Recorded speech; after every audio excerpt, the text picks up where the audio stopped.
हरे राम के। ये साहब सुंदर साथ जी, ये हो गया है आपके, क्या बताया जाए आपको, जैसी हमारी ये संतोष बहना है और जैसे जवाहर नगर का पूरा ही सुंदर साथ है, खाली संतोष जी का नाम सबके नहीं लिए है, लेते। सबके हाँ, लिए तो जवाहर नगर के सारे ही जितने भी हैं A to Z, उन सबको यही मिलना चाहिए, सागर ग्रंथ। क्योंकि ये लोग निस्दिन झीलत हैं, ये झीलते ही रहते हैं, सारे ही सुंदर सा, कोई भी हो, बच्चा बूढ़ा जवान सब। तो सागर ग्रंथ की छपाई आई है सुंदर साहब जी, और मेरे अक्षरातीत पार ब्रह्म प्रियतम प्राणनाथ श्री राजी महाराज का सागर चौथा जुगल किशोर का श्रृंगार, श्री राज्य का श्रृंगार, पहला मंगलाचरण। इस धरातल पर जो भी श्रृंगार अवतरित हुआ है अक्षरातीत का, पहली बार मूल स्वरूप का श्रृंगार, इससे पहले भी हुए हैं श्रृंगार, अवतरित हुए हैं श्रृंगार, तो लगभग 16-17 है टोटल, और मूल जो वाणी में कहे गए वो 7 भी कहते हैं, कोई 5 भी कहता है। तो जो पहला है, मतलब की बात यह है कि कितने हैं वो अलग बात है, पहला श्रृंगार जो अवतरित हुआ है उस श्रृंगार की चौपाई आई है सुंदर साथ जी, और चौपाई का नंबर है 10, प्रकरण है 5, किताब है सागर, सागर किताब, प्रकरण संख्या 5, चौपाई संख्या 10। 10, ठीक है सुंदर साहब जी, आइए आपकी सेवा में पहले चौपाई पढ़ते हैं। अच्छा, ये चौपाई क्या है? कुछ लोग बोलते हैं चौपाई निकाल दो, है ना, कुछ लोग कहते हैं ये फैल की चौपाई है, फैल की बोल देते हैं, फेल होने की, है ना, ये फेल पास की चौपाई नहीं है, ठीक है ना, ये फाल की चौपाई भी नहीं है, फाल भी कुछ नहीं होता, ठीक है ना, न ये फेल की है न ये फाल की है। तो 2 मात्रा लगाओ तो क्या बोलते हैं? एफ पे, फॉल पे अगर 2 मात्रा लगाओ, डबल ए की मात्रा, तो क्या होगा? फैल, फैल, फैल, है ना, फै के ई, है ना, है ना। तो फैल की चौपाई, अब ये फैल शब्द कहाँ से आया? अच्छा, मेरे से चर्चा मत सुनना, तो 3-4 शब्द के अर्थ ही लेके चले जाना, जब भी आएगा आनंद सो डबलाइज ट्रिपलाइज हो जाएगा, मेरे लिए इतनी सेवा बहुत।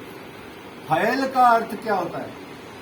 जो हमसे नहीं होता है वही फैल होता है, और इसीलिए सुंदर साहब प्राय फेल ही होता है। वैसे फाल कहते हैं टैग को, जो यहाँ किताब में फाल लगा देते हैं ना, वो साड़ी वाली फाल नहीं, किताब में फाल लगा देते हैं, ऐसे जैसे वो कागज पर रख दिया, वो फाल होता है। फाल मीन्स रेफरेंस, यहाँ हमने छोड़ा था। फेल का मतलब FAIL, फेल है ना, फेल हो जाना, टाई फिश, वो अलग होता है। बट ये वर्ड क्या है? डबल आई की मात्रा, फैल। और फैल का अर्थ क्या होता है? जो हमसे नहीं होता है। क्या नहीं होता है? कॉल किया, फेल हो गए। क्यों हो गए? क्योंकि फैल में नहीं आ पाए। अब फैल में नहीं आ पाए तो फिर नकली चितवनी करके सोचते हैं कि हम हाल में आ जाएंगे। देखना, ध्यान रखना सुंदर साहब जी, और मेरे कोई भी कड़वाहट को मुझे वापस दे देना, और मेरी जो भी कोई बात अच्छी लगे तो अपने साथ ले जाना। क्योंकि अब तक अगर हमको कुछ उपलब्धि, कुछ प्राप्ति नहीं हुई, तो ये जो जिंदगी है, 20 के हो गए, 30 के हो गए, 40 के हो गए, 50 के हो गए, 60 के हो गए, क्या करना है ऐसी जिंदगी का? वेले वापस जाओगे? क्यों जाओगे? किस लिए जाओगे? अरे कुछ तो स्कोर बना के जाओ, पिच पे उतरे हो तो 15-20 रन तो बनाओ, जमानत जब्त होने से बचो, इतने तो वोट मांगो कम से कम।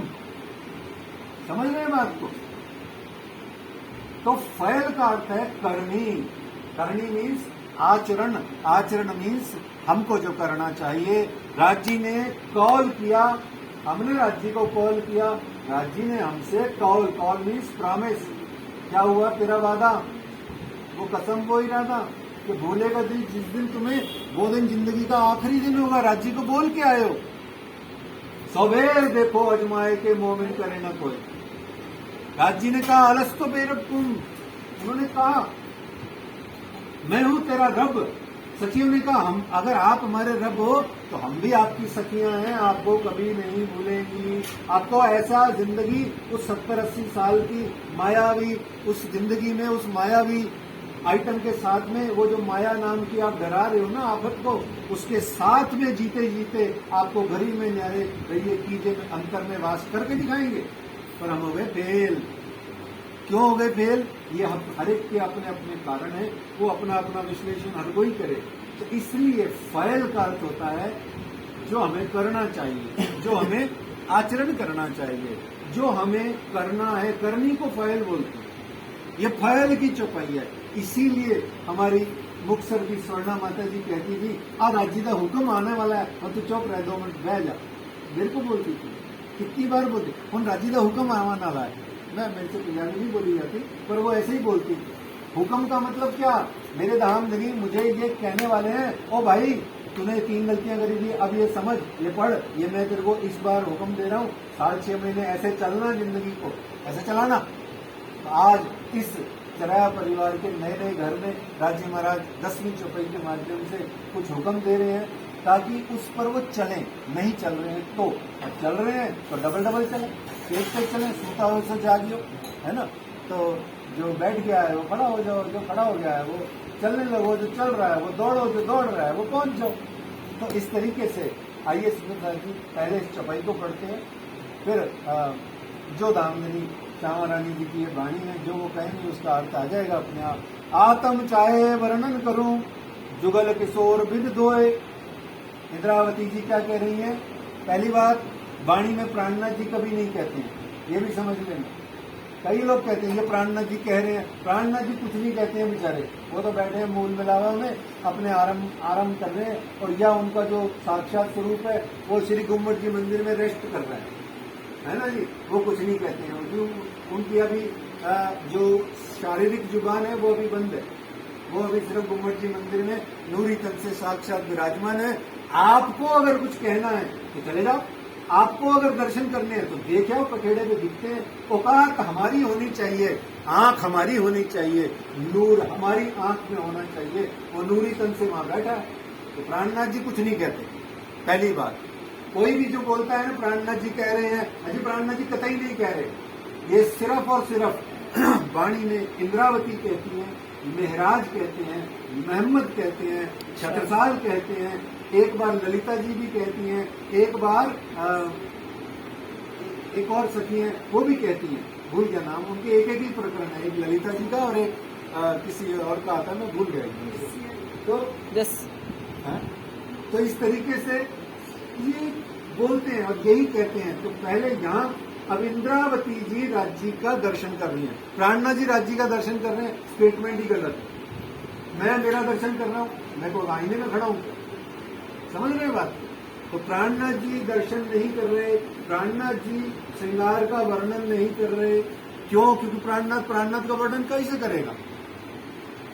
ये इंद्रावती उनकी जो श्रृंगार सखी है वो वर्णन कर रही है। आत्म चाहे वर्णन करूं जुगल किशोर विद दोए, ए दोए वर्णन कैसे करूं, दो एक कावत सोए। अब देखिए कितनी ही मतलब आपको क्या बताऊं, कैसे बताऊं, मेरी समझ में नहीं आ रहा क्योंकि मेरे पास समय बहुत कम है। यदि मुझे आपने यहाँ चर्चा कथा करने के लिए बिठाया होता, 50-60 मिनट दिए होते, तो आपको इस चौथे चरण के पूरे आनंद में डुबोने का पूरा प्रयास करता। यह कहते हैं आत्म चाहे वर्णन करूं जुगल किशोर विद दोए। बस ये समझ लेना, और ज्यादा इसका डिटेल हो न पाएगा। इंद्रावती जी कहती हैं, मेरी आत्मा कहती है, इंद्रावती जी कह रही है कि मेरी आत्मा कह रही है, बहुत ध्यान से सुनना।